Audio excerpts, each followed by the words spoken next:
Jadi sangat-sangat luar biasa, ya saya katakan semua yang dilakukan tadi rangkaiannya jelas cacat moral. Kalau dikatakan saya membuat berita bohong, silakan. Bu Sri Mulyani mengambil anggaran bansos dari kementerian dan lembaga lainnya yang dinamakan automatic adjustment sebesar 50,2 triliun. Itu kalau tidak salah disapu rata tiap-tiap kementerian 5%. Ini pun tidak boleh. Bu Sri Mulyani mengatakan alokasi anggaran bantuan sosial yang terindikasi kuat melanggar undang-undang ini atas perintah Presiden Joko Widodo. Firm itu. Alokasi anggaran bantuan sosial dari kementerian dan lembaga lain melanggar pasal 15 ayat 5 Undang-Undang Keuangan Negara nomor 17 tahun 2003 yang berbunyi APBN yang disetujui oleh DPR terinci sampai dengan unit organisasi fungsi program kegiatan dan jenis belanjanya. Undang-undang APBN yang sudah disetujui DPR tidak boleh dirubah pihak manapun termasuk Presiden Joko Widodo.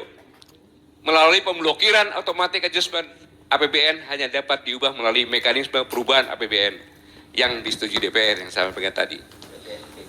Arahan atau instruksi Presiden Joko Widodo untuk memblokir anggaran kementerian dan lembaga juga melanggar Undang-Undang anti KKN dan penyalahgunaan kekuasaan Presiden.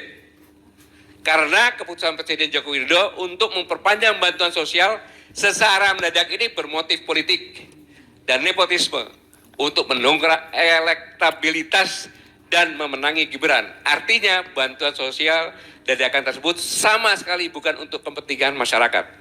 Mengapa?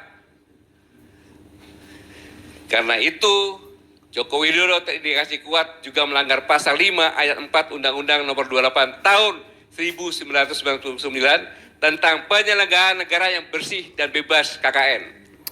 Setiap penyelenggara negara wajib untuk tidak melakukan perbuatan korupsi, kolusi, dan nepotisme. Menurut definisi pasal 1 angka 5, nepotisme adalah setiap perbuatan penyelenggaraan negara secara melawan hukum yang menguntungkan kepentingan keluarganya dan atau kroninya di atas kepentingan masyarakat, bangsa, dan negara. Masuk juga ini, itu barang. Pemberian bantuan sosial dadakan Joko Widodo termasuk perbuatan melawan hukum yang menguntungkan kepentingan keluarganya, anaknya, dan kroninya. Presiden Joko Widodo juga diduga keras melakukan penyalahgunaan wewenang kekuasaannya dengan memaksakan memberi bantuan sosial sampai Juni 2024 tanpa ada mata anggaran di dalam APBN 2024. Nggak ada itu, Pak. Nggak ada.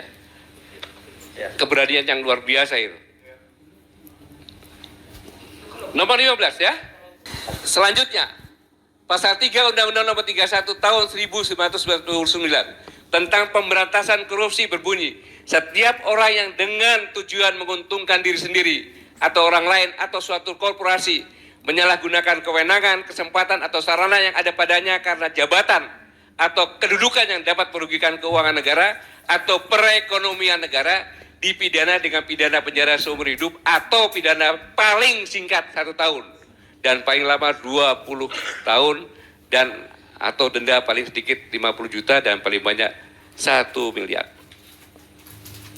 Terakhir, pemberian bantuan sosial untuk presiden dan menteri lainnya tanpa melibatkan Kementerian Sosial melanggar tugas pokok kementerian dan termasuk penyalahgunaan kekuasaan. Lengkap sudah, Pak. Karena pemberian bantuan sosial dadakan tersebut dapat dipastikan tidak tepat sasaran karena dibagikan di tengah kerumunan massa tanpa ada data penerimaan bantuan karena data tersebut berada di Kementerian Sosial. Coba bayangkan itu. Luar biasa. Jadi sangat-sangat luar biasa. Ya saya katakan semua yang dilakukan tadi rangkaiannya jelas cacat moral.